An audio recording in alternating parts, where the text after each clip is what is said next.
Okay, so first I want to thank you, everybody, and especially Sadi, Juan, Denise, Nikos, Temis, to have organized this meeting, and thanks also to the European Association. It's a difficult task to talk about after two perfect British English for me, but I hope you will understand my poor English. So I try to make my slide in English. I hope there is no mistake. So I want to talk to you today about a point that, according to Willem Doise, is the less considered in the theory of social representation. That is the second part of the psychoanalysis. And in his own word, the relation between system and meta-system. So I will try to tell you that the classical three communication system, despite it by Moscovici, today are still working, but one is missing. So my starting point is Moscovici studied those communication system in the 50s. So it was in the press in the 50s. So now, today, we are in the 21st century. Sometimes I have difficulties to realize that, because when I was young, I was thinking, oh, in the 2000 years, I will be 35. Oh. And now it's 16 years. So this, the beginning of this 21st century has shown us a big transformation, a lot of transformation, technical transformation, very quick, maybe the quickest in the human history in the techniques. And especially, the traditional press now has considerably changed. Especially with the fact of the widespread penetration of internet and the social networks. Today, almost all the titles, they want to be present on internet. They have their online papers, online page. All the big title of the press, they want to have to be present on Facebook, to have their Twitter account, etc., etc.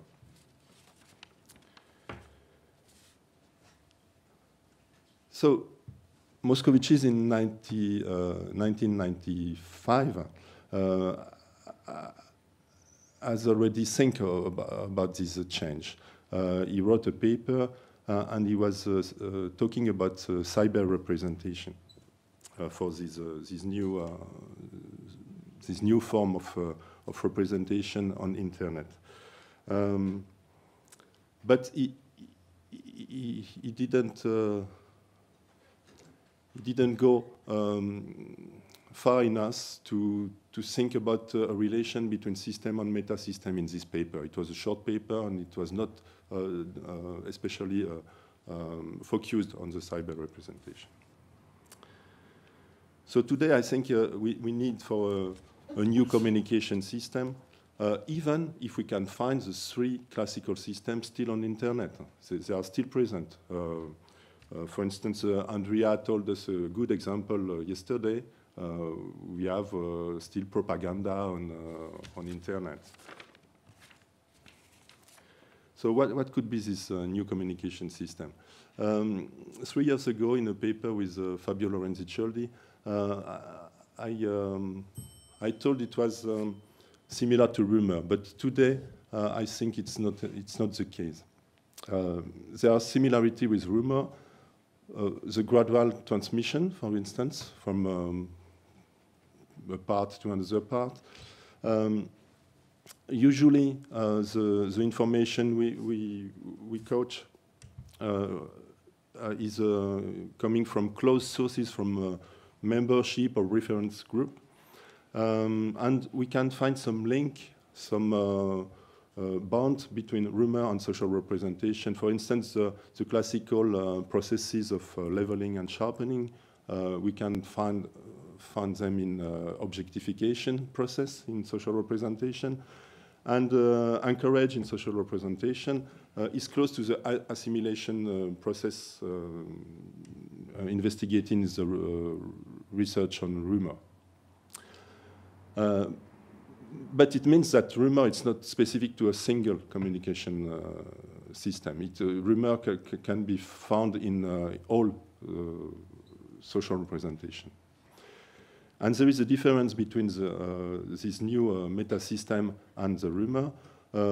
First, it's not a face-to-face, but a distance communication. On internet, you are not in front of your interlocutor, except on the chat, on the video chat, for instance. People are members of virtual and also real communities. There is a mix between those virtual and real communities. And there is a new meta system with new norms, because the norms on internet, they are collectively and commonly established. This is an etiquette, you know. For instance, if you go in a forum and if you don't behave properly, you will be rejected as this forum. So they are norms, but they are not edicted. They are not coming from an authority. So it's a particular normative system. It's a new one. For the classical meta system, we have common characteristic between propaganda and propagation. This is this asymmetrical authority relation. Here on internet, we don't have anymore. Individuals are group members and should comply with the norm and the value of the group, both in propaganda and in propagation. The aim of the communication in propaganda and propagation is to manage the behavior. But there are also differences between those two communication systems. For instance, in managing the behavior, it's not the same in propagation and in propaganda. In propagation, the aim is to control the behavior. In order the behavior will be consonant with the norm and the value. If you want to stay in the group, you have to behave like this, but it's not, how do you say, it's not compulsory. The behavior is not compulsory. You are not obliged to behave if you don't want. But if you behave, you have to behave in the good way. In propaganda, it's not the case. The behavior is required. You have to participate. You have to take a stand. If you don't take the stand, you are against the group and you will be rejected. And a second difference is the orientation of the behavior regarding the object of social representation. In propaganda, it's outside-oriented. We are talking about the object of the representation in order to face the other groups, in a conflictual relation with other groups. In propagation, it's inside-oriented. We are considering the object of social representation in the purpose of our own group. So in the diffusion, people are not members of a group. They are members of a public. This is the big differences. So we focus on the individual rather than on the group.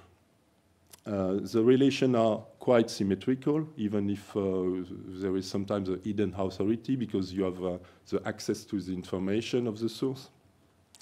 And we don't want to have behavior, we just want to give some opportunities of behavior. So the fourth communication system I will propose is in order to fill the gap between the diffusion and the two other group communication systems. So a new system which can relate on diffusion as propaganda relates on propagation. A system which have relation with diffusion, like propaganda has a relation with propagation.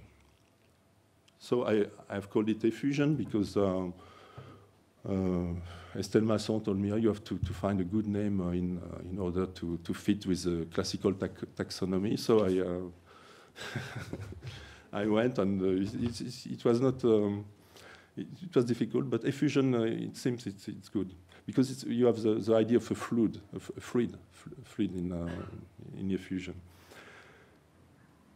So in effusion, the characteristics of diffusion are reinforced.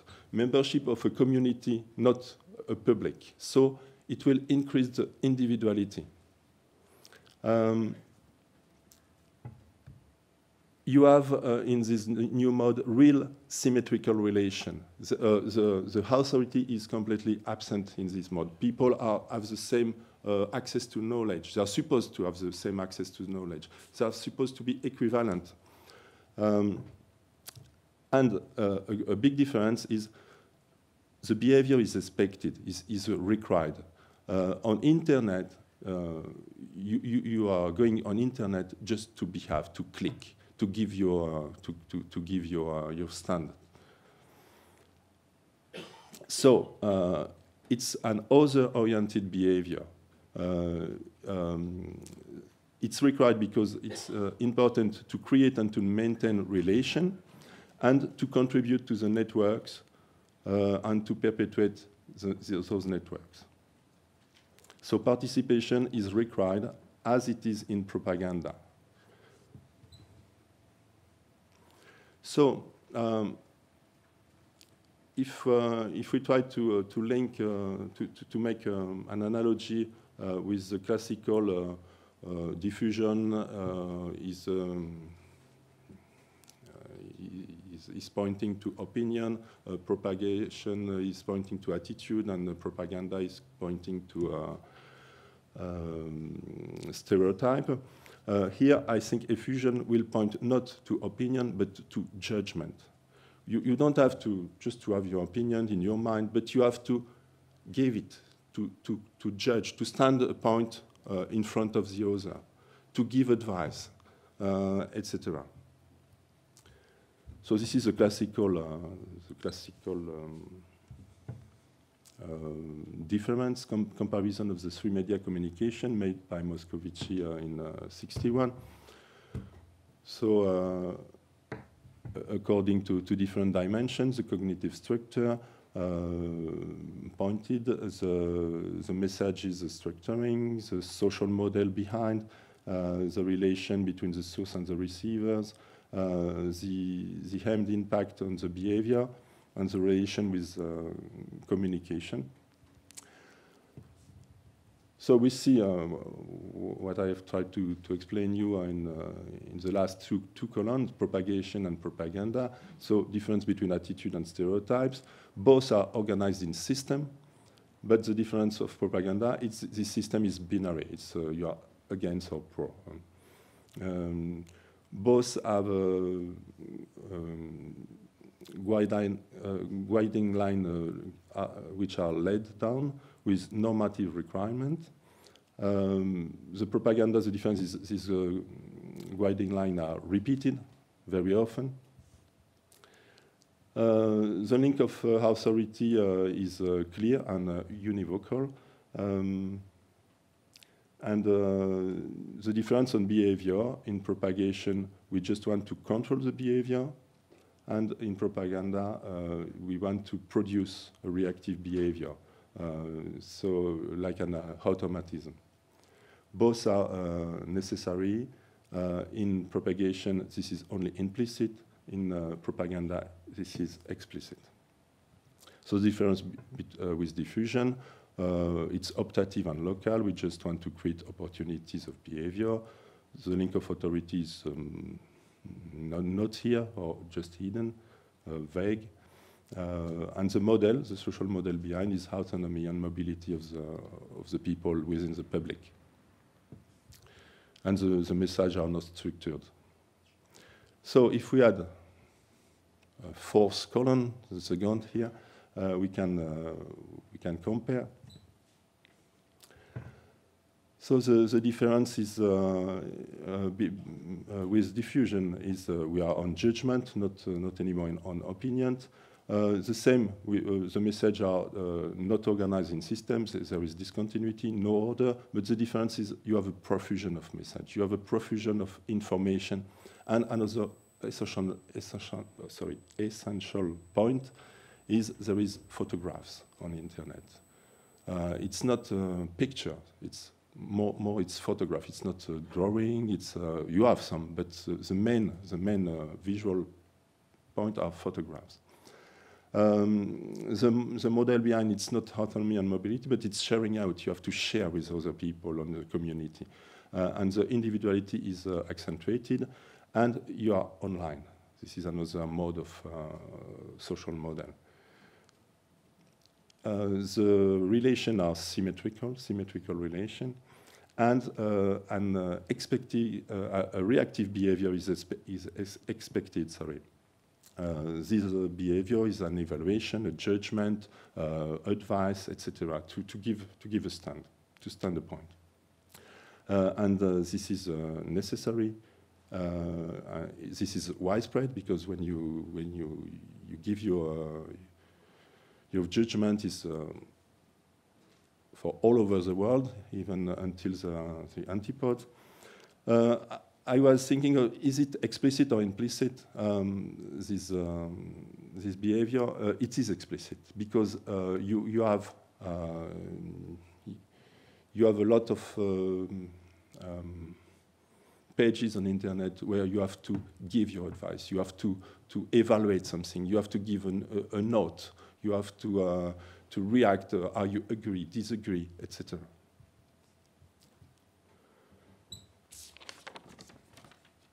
So what are the consequences? On the emergence of social representation, we find the three conditions investigated by Moscovici: the scattering of information.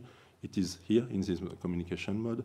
The focalization, it is increased at each individual. The pressure to inference, increased by the tacit order, to quickly and immediately react by a judgment or an evaluation. This is worse than in other mode of communication. And what kind of representation it will give? With this increased participation, with this commitment to the participation, you will people, individual, will be committed in their behavior, because it will be repeated and repeated. So it could or reinforce attitude or create dissonance if those behaviors are against their previous attitude. And together with the profusion of photographs. So, and I will finish here. I think we can discuss the consequences of this kind of new communication system. Even if the three are still here, the three classical models are still here. This is the illusion of democracy on the internet. You have the impression that everybody can give his advice, but there are often the same people who give their advice on the internet. You have leader on the internet, opinion leader, and you have propaganda, propagation. But besides those classical form, I think we can find a new form with this immediacy of reaction, the readiness, the quickness, which conduct to some shortcuts in language, a kind of new novlang, like in Orwell. For instance, those, lol for you are you, why are you, just with 3 letters you make a sentence. The participation with the successive commitment, I told you, and the impact of the photograph. So the photographs, I think it it could give two different possibilities, or bare representations, representations with a lack of innovation, homogeneized representation, simple, univocal, without flesh, you know, poor representation. But it could be conduct to a proliferation of this kind of representation with multiple nodes in the network or community, but incommensurable representation which cannot communicate. So possibly it could be both, with a lot of closed representation in the sense of Rockich, you know, the closed mind. So like, for instance, Andrea showed us the representation of the jihadists. You cannot communicate with them. You cannot explain them that maybe it's not the good way. Because the representation system is closed. It's so simple, so you cannot communicate. So I think with this new mode of communication, we will have a lot of this kind of small, simple, closed representation, and they cannot communicate with other people. So I hope we can still have a sort of conflict, but a real conflict, not a conflict, a harm conflict, but a cognitive conflict. I hope we can still communicate, but I'm not very optimistic on this part. So I hope I was not too complicated, so some reference, and I thank you. I'm sorry for not mastering the English enough to explain you better my point of view.